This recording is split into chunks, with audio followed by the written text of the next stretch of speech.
falenderojmë Allahun Gjellëshenuhu me një falenderim që i takon madhërisë së tij, i cili na e dhuroi këtë tokë si vend qëndrim dhe shtetin si shtëpi të përbashkët për të gjithë ne.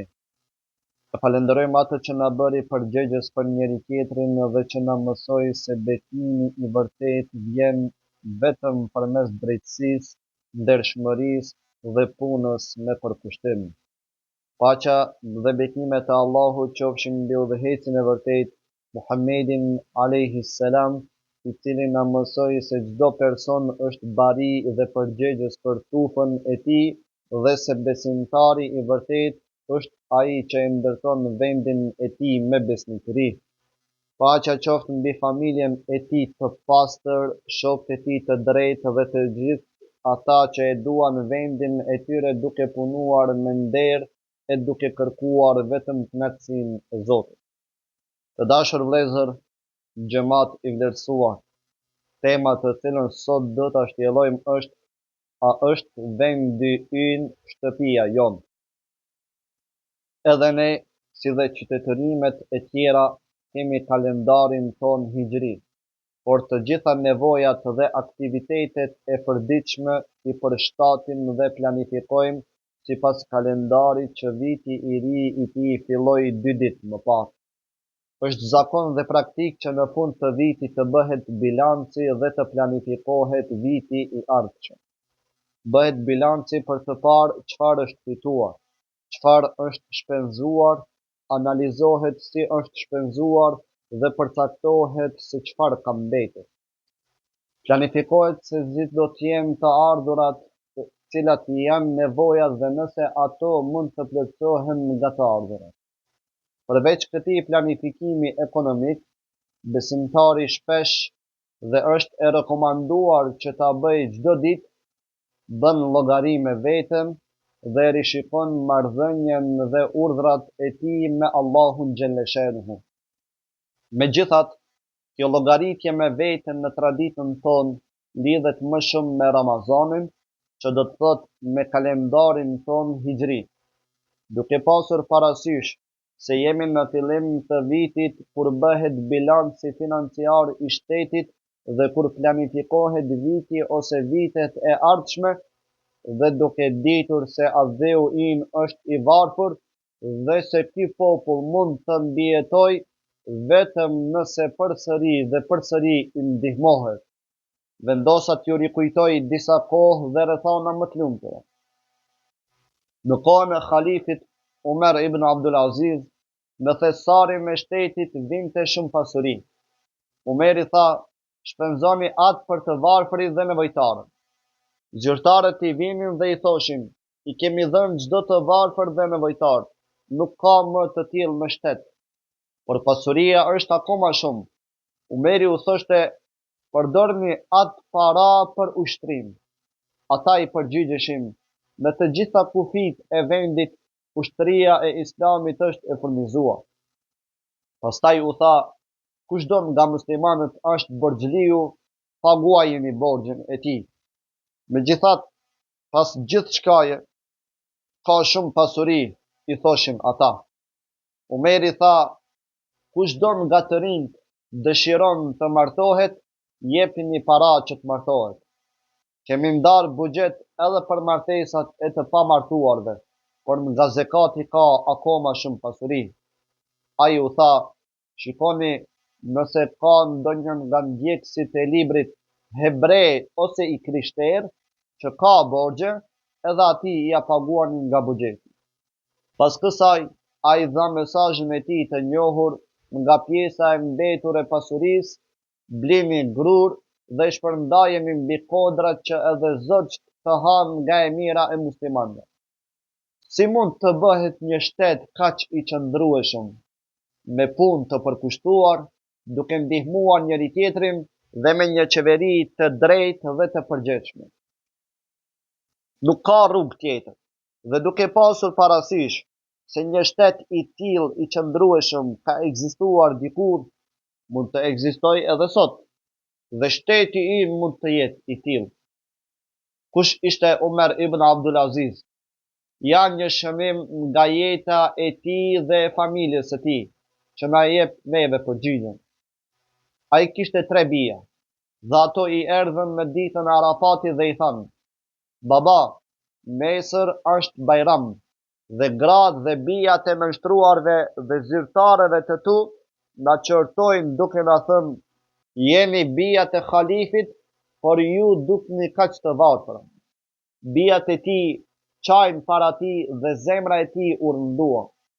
Ai thiri thesargjin, arfëtarin, dhe i urdhëroi: "Më jep pagën time të muajit përpara."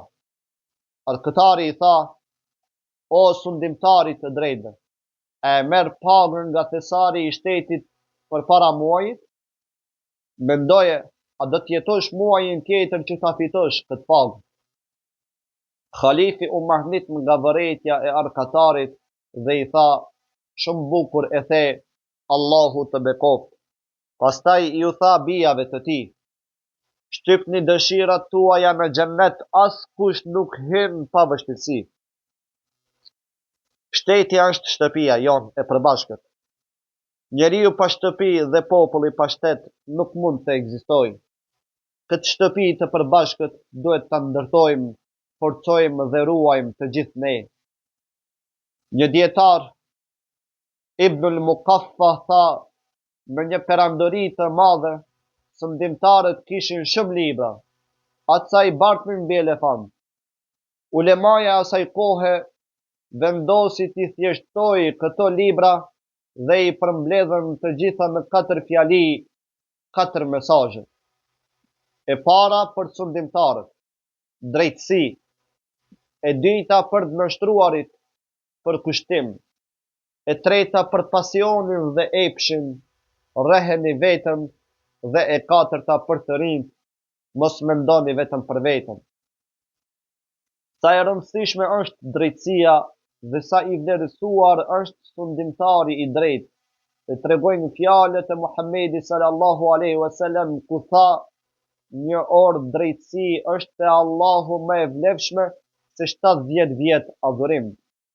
Kur flet për njerëzit që do të jenë nën hije në ditën e Kiametit, në krye është imamun adil, sundimtari i drejtë. Nuk ka begati pa drejtësi, pa një shtet të drejtë.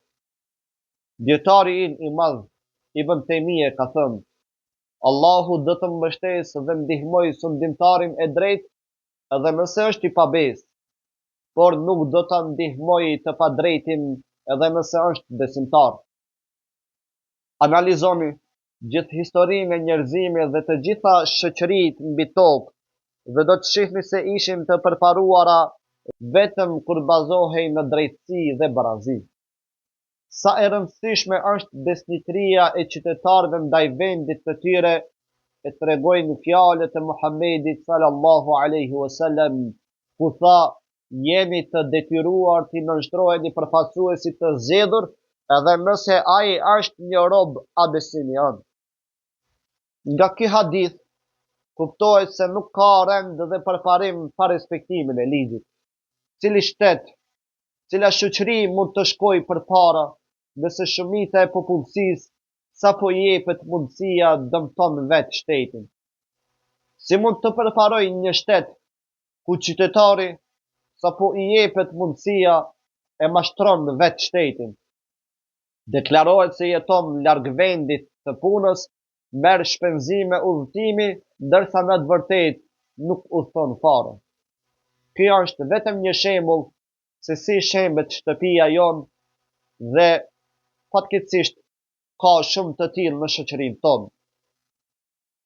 Nga libra të shumt, ulemaja e asaj perandorie nxorin mesazhin e tretë: "Imsaku ani at-ta'ami", përmbaje veten nga ushqimi.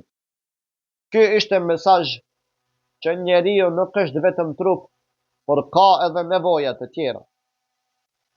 Ai duhet të jetë i mbushur me besim dhe të përmirësohet me moral. Shikoni, të dashur vëllezër, ku na ka quar kufizimi i njeriut vetëm tek trupi dhe knatësia. Lakmia është si zjarr, sa më shumë i hedh dru, aq më shumë kërkon.